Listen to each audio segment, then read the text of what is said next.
पौराणिक कथाओं के अनुसार श्रवण कुमार के दृष्टिहीन माता तथा पिता और अयोध्या के अधिराज राजा दशरथ के श्राप ग्रसित होने की प्रसंग कथा। एक बार मातृ पितृ भक्त श्रवण कुमार अपने दृष्टिहीन माता पिता को चारों धाम की यात्रा करवाने के लिए अपने कंधों में लेकर जा रहे थे और अपने दृष्टिहीन माता पिता की प्यास बुझाने के लिए जब श्रवण कुमार नदी पर पानी भरने जाते हैं, तभी पास में अयोध्या नगरी के राजा दशरथ जंगल में शिकार खेल रहे होते हैं और राजा दशरथ के पास शब्द भेदी बाण चलाकर शिकार करने की विद्या भी थी। और जब श्रवण कुमार नदी पर पहुंचकर जैसे ही पानी भरने लगते हैं, तभी राजा दशरथ को ऐसा लगता है कि नदी पर कोई हिंसक प्राणी जल पीने आया है और राजा दशरथ ने अनजाने में उसी समय बिना देखे अपना शब्द भेदी बाण छोड़ देते हैं और तब शब्द भेदी बाण सीधा श्रवण कुमार की छाती भेद जाता है और श्रवण कुमार जोर से चीख पड़ते हैं। तब उनकी आवाज सुनकर राजा दशरथ भी नदी की ओर दौड़ पड़ते हैं और वहां पर श्रवण कुमार अपनी मृत्यु से लड़ रहे होते हैं।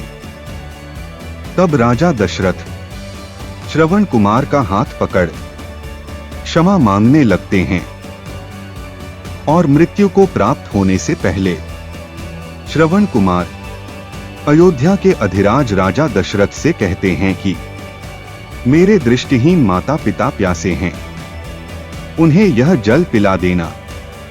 और इतना कहकर श्रवण कुमार अपना देह त्याग देते हैं। तब राजा दशरथ श्रवण कुमार के दृष्टिहीन पिता ऋषि शांतनु और दृष्टिहीन माता देवी ज्ञानवती को सारा वृतांत दुख और शोक के साथ कांपते हुए बताते हैं।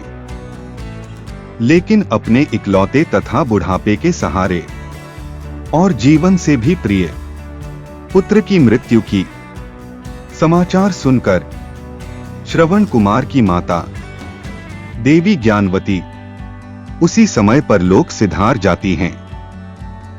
तब श्रवण कुमार के पिता ऋषि शांतनु करुण रुदन करते हुए क्रोधाग्नि में जलने लगते हैं और अपने प्रिय पुत्र श्रवण कुमार के हत्यारे अपराधी अयोध्या नरेश राजा दशरथ को यह श्राप देते हैं कि हे राजा दशरथ, जिस तरह हमारी मृत्यु के समय हमारा इकलौता पुत्र हमारे पास नहीं है, उसी तरह जब तुम देह त्यागोगे तो तुम्हारा कोई भी पुत्र तुम्हारे पास नहीं होगा।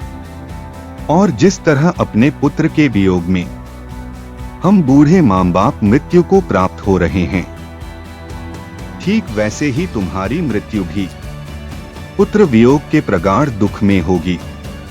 और यह श्राप देने के पश्चात तुरंत ही श्रवण कुमार के दृष्टिहीन पिता ऋषि शांतनु भी देह त्याग कर देते हैं। और जैसा कि हम सब जानते हैं कि भविष्य में राजा दशरथ अपने लाडले पुत्र श्री राम के 14 वर्ष वनवास के दौरान मृत्यु को प्राप्त होते हैं। और उस समय लक्ष्मण भी श्री राम के साथ वनवास में होते हैं तथा भरत और शत्रुघ्न भी अपने ननिहाल को गए होते हैं। और राजा दशरथ की मृत्यु के समय उनके चारों पुत्रों में से कोई भी उनके पास में नहीं होते हैं।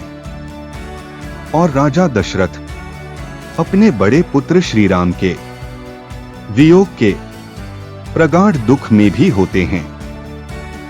और इस प्रकार मातृ पितृ भक्त श्रवण कुमार के दृष्टिहीन पिता ऋषि शांतनु का श्राप सत्य साबित हो जाता है।